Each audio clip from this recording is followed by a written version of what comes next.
The Imp and the Crust. Lev Nikolayevich Tolstoy. A poor peasant set out early one morning to plough, taking with him for his breakfast a crust of bread. He got his plough ready, wrapped the bread in his coat, put it under a bush, and set to work. After a while, when his horse was tired and he was hungry, the peasant fixed the plough, let the horse loose to graze and went to get his coat and his breakfast. He lifted the coat, but the bread was gone. He looked and looked, turned the coat over, shook it out, but the bread was gone. The peasant could not make this out at all. That's strange, thought he, I saw no one. But all the same someone has been here and has taken the bread. It was an imp who had stolen the bread while the peasant was ploughing, and at that moment he was sitting behind the bush, waiting to hear the peasant swear and call on the devil. The peasant was sorry to lose his breakfast. But it can't be helped, said he. After all, I shan't die of hunger. No doubt whoever took the bread needed it. May it do him good. And he went to the well, had a drink of water, and rested a bit. Then he caught his horse, harnessed it, and began ploughing again. The imp was crestfallen at not having made the peasant sin, and he went to report what had happened to the devil, his master. He came to the devil and told how he had taken the peasant's bread, and how the peasant instead of cursing had said, "May it do him good." The devil was angry, and replied, "If the man he got the better of you, it was your own fault, you don't understand your business. If the peasants, and their wives after them, take to that sort of thing, it will be all up with us. The matter can't be left like that. Go back at once," said he, "and put things right. If in 3 years you don't get the better of that peasant, I'll have you ducked in holy water." The imp was frightened. He scampered back to earth, thinking how he could redeem his fault. He thought, and at last hit upon a good plan. He turned himself into a laboring man, and went and took service with the poor peasant. The first year he advised the peasant to sow corn in a marshy place. The peasant took his advice, and sowed in the marsh. The year turned out a very dry one, and the crops of the other peasants were all scorched by the sun, but the poor peasant's corn grew thick and tall and full-eared. Not only had he grain enough to last him for the whole year, but he had much left over besides. The next year the imp advised the peasant to sow on the hill, and it turned out a wet summer. Other people's corn was beaten down and rotted and the ears did not fill, but the peasant's crop, up on the hill, was a fine one.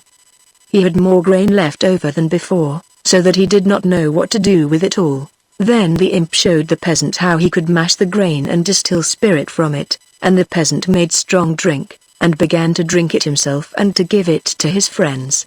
So the imp went to the devil, his master, and boasted that he had made up for his failure. The devil said that he would come and see for himself how the case stood. He came to the peasant's house, and saw that the peasant had invited his well-to-do neighbors and was treating them to drink. His wife was offering the drink to the guests, and as she handed it round she tumbled against the table and spilt a glassful. The peasant was angry, and scolded his wife. "What do you mean, you slut? Do you think it's ditch water, you cripple, that you must go pouring good stuff like that over the floor?"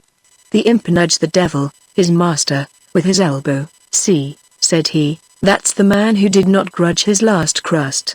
The peasant, still railing at his wife, began to carry the drink round himself. Just then a poor peasant returning from work came in uninvited.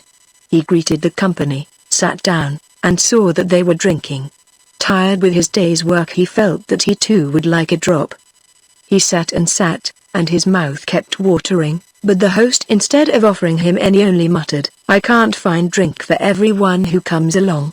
This pleased the devil, but the imp chuckled and said, "Wait a bit, there's more to come yet." The rich peasants drank, and their host drank too. And they began to make false, oily speeches to one another.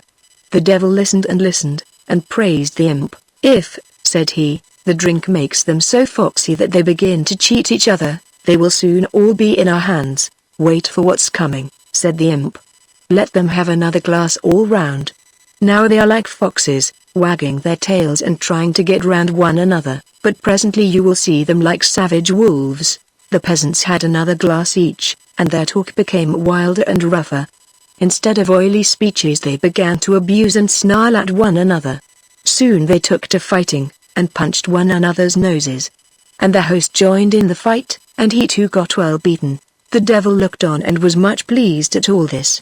"This is first rate," said he, but the imp replied, "Wait a bit, the best is yet to come. Wait till they have had a third glass. Now they are raging like wolves, but let them have one more glass, and they will be like swine." The peasants had their third glass, and became quite like brutes. They muttered and shouted, not knowing why, and not listening to one another. Then the party began to break up.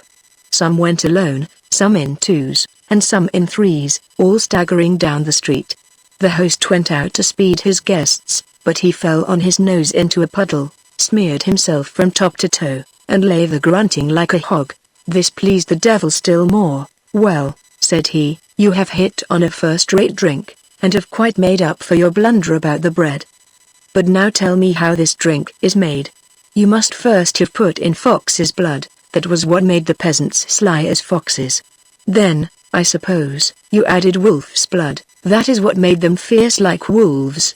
And you must have finished off with swine's blood, to make them behave like swine." "No," said the imp, "that was not the way I did it. All I did was to see that the peasant had more corn than he needed. The blood of the beasts is always in man, but as long as he has only enough corn for his needs, it is kept in bounds." While that was the case, the peasant did not grudge his last crust. But when he had corn left over, he looked for ways of getting pleasure out of it. And I showed him a pleasure, drinking. And when he began to turn God's good gifts into spirits for his own pleasure, the foxes, wolves and swine's blood in him all came out.